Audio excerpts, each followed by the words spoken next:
All right. Hey, everybody. Thank you so much for tuning into this video. If you don't know, my name is Lex Goodwin. I'm a health advocate. I am a speaker, and I am a MG warrior living with myasthenia gravis and an advocate who was advocating and raising awareness for that illness and other chronic illnesses as well.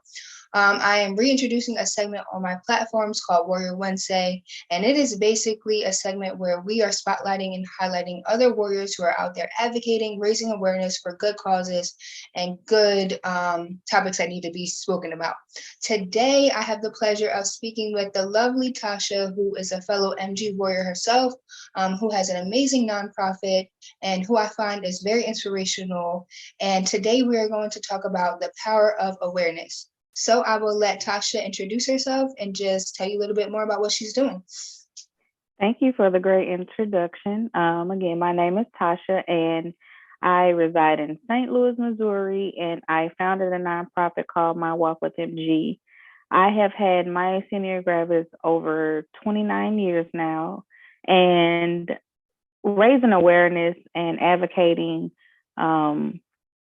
I never knew how deep it was until it was time for me to start doing it. So I absolutely enjoy it. I talk to so many people, and just looking at the different ways that everybody advocates, it's phenomenal. You know, I think that's really powerful what you said. You don't know how big and meaningful awareness is until it's your time to do it. So let's talk about what awareness is and what that means to you. So I'll let you take Awareness is, oh, I'm sorry. No, it's okay. Awareness is, it's helping others to get a better understanding of something that you've either encountered or you actually deal with on a regular basis. Advocating, you can, I see it as you can advocate for others and you can also advocate for yourself. Mhm. So the others would be someone who is just like you and I, and others also can be those who don't live this MG life. Right. So you advocate for a lot, just literally everybody. Mhm. So advocacy and awareness, it's one of those umbrellas that just continues to grow and grow and grow. Mhm.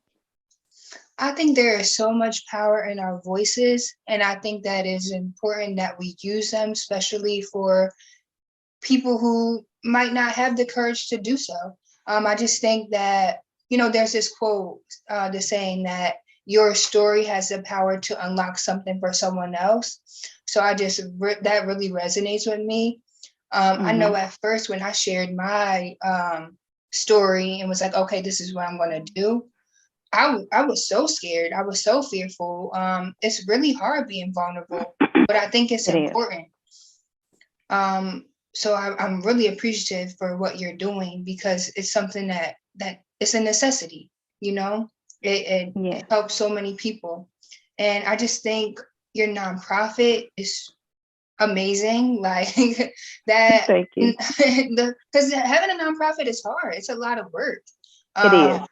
And people don't know that. So talk a little bit more about that. Like, tell us what we don't see behind closed doors, all the work that you're doing. The paperwork all over the place. So I actually did not know this was going to be the path that I was going to go down. Mm. So I was diagnosed with MG when I was 6. Okay. So I'll be 36 this coming July. And yes, I've had it that you long. look 26. You look amazing. And I will take that. Thank you. You're welcome. I'll take all of that. I'm sitting here, I'm trying to pick up my jaw. Thank you so much. I will take all of that. So 2000, no, I'll back up. 1993 to September 2015, I was in remission. No meds, just living carefree as best as I could with my son and everything. Wow. And I was triggered. It was a heat trigger and a stress trigger. So I had absolutely no idea what was like literally going on with me because I didn't have um, symptoms or anything like that. And before the crisis started, I just so happened to find a Facebook page Mm-hmm. or a Facebook group for MG, ladies with MG. So they call it Myasthenia Gravis Sisters. And I was just in there looking, reading the stories, and I was like, oh my goodness. I had never like really read so many people in their lives and the things that they've been through. Like I literally lived carefree. I didn't experience that stuff.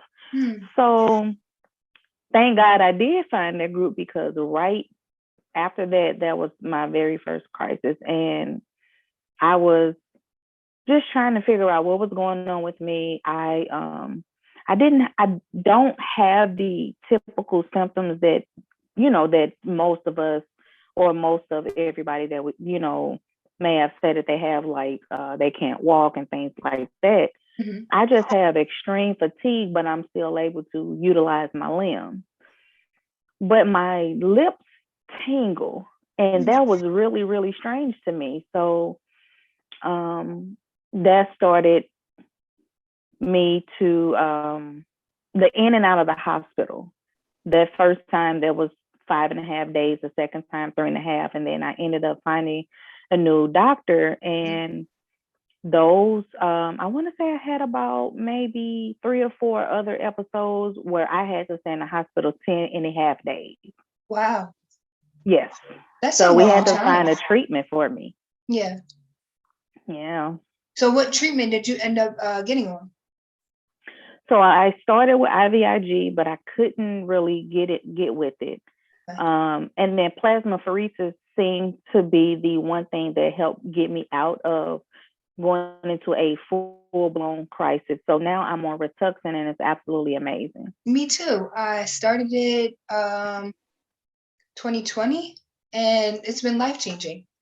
Yep, I had my first treatment 2017 before I went on vacation. Mm-hmm. So I love it. It's really nice. And all of that helped create the nonprofit. Okay. When I went to the hospital, I went through the emergency room in 2015, and the ER doctor was this close to giving me a medication that I wasn't supposed. That's on our blacklist. I call it a blackout list. Okay. And I I like had that. to, yeah, I had to scream at him through slurred speech. My face was drooping.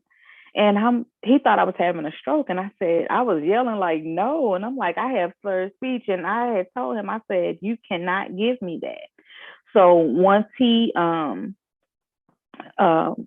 once he listened to how I, explained everything, Mm-hmm. that's when everything started turning around. And I said, I kept telling myself, I know I'm not the only person that has been through. That scared me. That's scary. Like, it really traumatized me. So it took me 2.5 years to get all of the nonprofit stuff together. And then I went public. Like, I had to research exactly what a nonprofit was, the ins and outs. Mm-hmm. Oh my goodness, the paperwork is. I'm looking at papers now, and I just want to knock the box over. Oh my But goodness. it's a lot of work, and Okay. if your heart is not in it, you're It's not not going for to you. Yeah. succeed. Nope, Okay. not at all.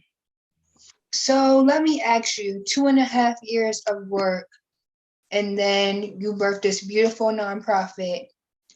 Do you feel like all that hard work is paid off? Do you feel like it was worth it? Oh, absolutely. Okay. I was Because hoping you were saying that. You would say that. oh yeah, I've always had the this thing where I like helping people. My grandmother said I have always been like that. My mom did too. Mm-hmm. So I always help people. So this comes natural for me. I just had to figure out how to put it in words. Right. So building the nonprofit from the ground up, I ended up going back to college, and I was in and out of the hospital doing it all. So I in the hospital got my laptop, connected to the Wi-Fi, did homework, worked on a nonprofit, like back and forth. And I went public in 2019, and then I graduated college in 2020 during the pandemic. Okay. And but yeah, I love that I get a lot of messages saying that the stuff that I post gives everybody a little more hope. And Yeah. I didn't want to be like our national organization where, the statistics and the things like that. Now, don't get me wrong, there's valuable information, but I kind of wanted to go a different route with it. And sharing the stories that I have so far, all the comments on the Instagram page, the Facebook page, even Twitter. Oh, I've been through this. This is what I went through. This is what I'm going through now. Thank you so much. So just doing this, sharing your story and just having hope. Some people, MG is, with it being so unpredictable, so many people just get to the point they be like, you know what, I just cannot anymore. I'm going to tell you, you will, and you are. I love that. You know what? I came across your page through that. I found someone else's story, and I was like, wow, like this is helping me. This resonate. This is like my story. And I remember I commented and everything. And from there, I was like, okay, like this is something that was aligned with me. Like this is something I wanted to be a part of. So to be able to now sit months and months later to be able to speak with you it's a really nice moment for me. Oh, I appreciate it. One thing I wanted to talk about was your motto. So you have a really great quote that is really inspirational to me, and it's something that I'm now going to start living by. So I want you to just explain that and kind of where that came from, because I think that is something that gives me hope, and I hope it will give other people hope as well. So that came about actually just talking to one of my friends on the phone. Really? And yes, and for a long time, no one knew that I had MG. So when I went public in 2015, I mean, like my friends from grade school did not know, and they were so mad. But I had to tell them, I'm like, we were kids. I couldn't even pronounce it then, nor spell it. So, I didn't feel the need to. But my friend, she helped me come up with that, and it doesn't have me, like, if I can still have that mentality where even with the symptoms and the crisis moments and even treatment, I can still live my life. Right. I completed school. You sure in did. and out of the hospital. Yep.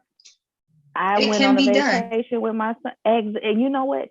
And I always tell those that reach out to me, if you are able to get up and just walk to the next room, that's big. We're getting ready to make some noise about that, because it's small to somebody else, but it is absolutely one of the biggest things in the world to us.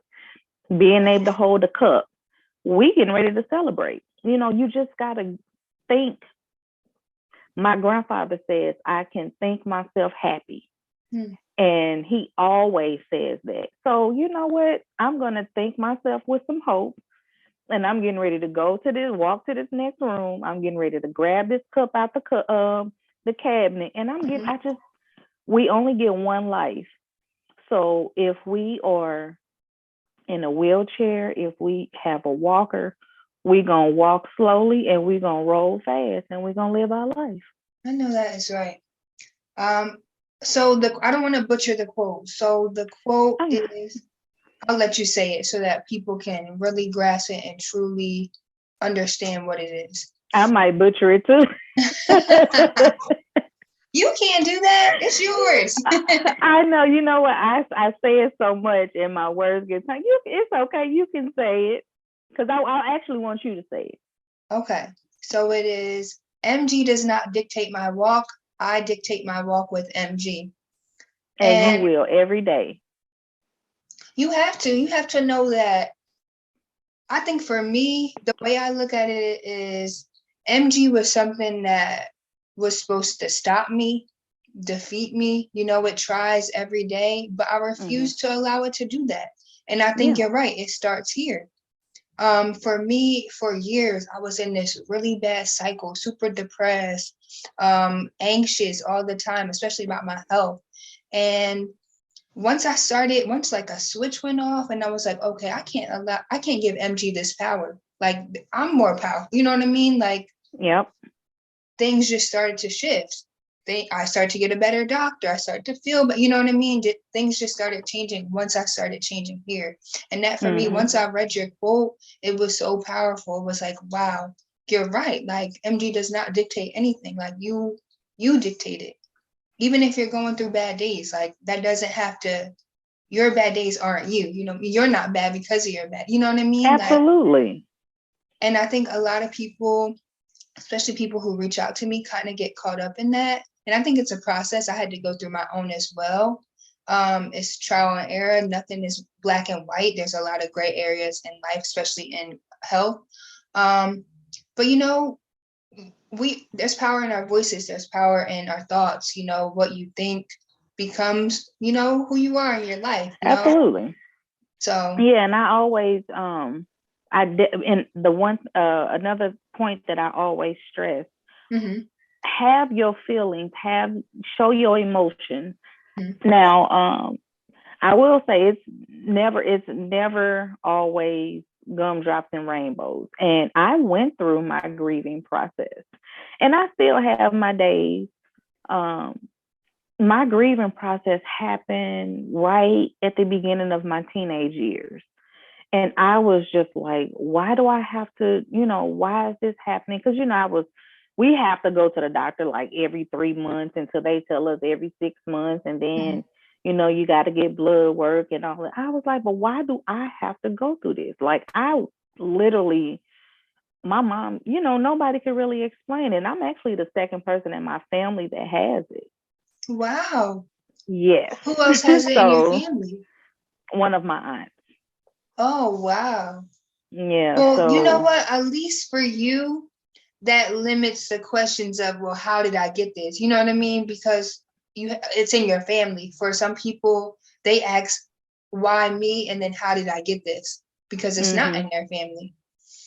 But yeah, I see, think I have my theories about stuff like this. really, And I talked to my doctor before and I say, I think it's just something that flows down a bloodline and it just mutates, and which stuff does.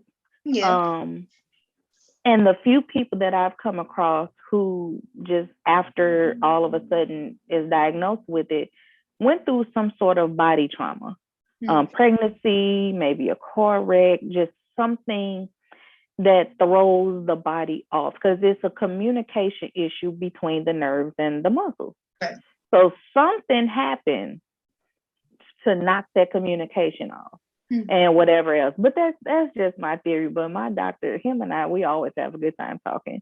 And I tell him that, I was like, you know what, I think I might be on to something. And we talk about all of that stuff. So he said it makes sense. We don't know, but mhm. it's just something about a really big body trauma change that sets the body off for anything. So going back to your nonprofit and what you're doing as far as awareness and advocating, what advice do you have for people who want to advocate, who want to start sharing their story, or maybe they're a little fearful? What advice would you give them? I would tell them, um, so what I did was I sat down and I just really reevaluated everything that I had experienced. Um, I know myself two different ways. I know myself before the crisis, and after. So I know myself in remission and out of remission. Mm-hmm. And I just started writing, just putting everything down. I would tell them, take it slow. Um, don't try to throw everything in there at one time. Do it like you're reading a chapter book. Start at chapter 1. Mhm. or the preface, and then chapter 1, and just start building your book from there. And when by the time you look up, you would have written a New York bestsellers book, and that's just how you start, and Yeah. you tell your story like that. Make little videos, record yourself and things like that. Even if you don't want to start off the face to face like you and I are doing, Mhm. just start small and just start writing your book, and I'm telling you, it'll be this thick when you finish. You know what? I think you're so right because we go through a lot. It's a long journey. It's ups and downs, and you want to make sure that you put all of that into your story and put all that out there. Yes. Um, Now, my last question for you Hmm. is, what is your big message? What's the takeaway that you want people to take away from you, Tasha? Just live, no matter what's going on. What's that saying? YOLO. You only live once, Yep. and you do. You make the most of everything that you've encountered. You learn from it, and you create your world. You put in your environment what you want to put in it. And like now, I laugh all day long, and anybody that knows me will tell you Tasha's always cracking a joke. Hmm. But I just want my life to be balanced. Um, Myself, my son, my family, Hmm. and my advocacy work helps me. Um, Everybody else in the MG community keeps me going. So just knowing that I can dictate my walk with MG, that's it right there. Now, let me ask you, do you feel like this is a purpose that it found you? It did. My grandma just told me, she said, your voice is so powerful. I could see you talking to a bunch of people. And then I take that, and then I take what her and my mom had always said. I'm always helping somebody. And I do. Sometimes when I'm supposed to say no, I still do it anyway. Yeah. But so I'll put both of them together. And it definitely found me because I had no idea. That's usually what happens with the purpose. Yeah. But I think your advice about, well, your message about you only live once is so important. As some people might say, oh, that's corny. You know what I mean? People say that all the time, but it's so true. You literally only live once. I think for Hmm. me, for a while, I wanted to hide that I had MG so bad. No one could know. Like, it affected how, I lived my life because I wasn't being my true self. Yeah. I wasn't living in my truth because I was always hiding, always wanted to make it seem like I was perfect and everything was okay. But behind closed doors, I was struggling. And I think now I'm at a point in my life where I am living despite of MG. You know what I mean? Like, Absolutely. my smile was not perfect, but I'm still going to smile. You know what I mean? Things that have held Hmm. me back for so long, I am now doing in spite of it. And I think that feels so good. So I think your advice is so great. I think a lot of people can take something from it. And what you're doing is super inspiring. I can't stop saying that enough because it really is truly inspiring. Nonprofits are hard. It's a lot Yeah. on you. And I don't think a lot of people realize that. But one thing that I noticed about nonprofits and the people that are founders of them, they have similar stories where they always say, I've always been so helpful. That's always been a thing. So that seems to be a common theme, having that desire that want to help people and want to see better. So I think it's needed, and I really appreciate everything that you're doing. And thank you so much for taking the time to speak with me. I thought this was a great conversation. Thank Um, you. you're welcome. Um, I want you to let everybody know your social media so that they can connect with you and your nonprofit and learn more about My Walk with MG. I am on Facebook, and you can find me under my name, My Walk with MG. Instagram, um, M is MWWMG, but it's a lot of underscores in there. But you can still search me, My Walk with MG, Okay. even on Twitter, LinkedIn. Oh, wow. Yeah. Yeah, my website is mywalkwithmg.org. And yeah, you will find all kind of stuff on there. We're fundraising. We're actually in the middle of a fundraiser now. So talk more Just about that while we have some time.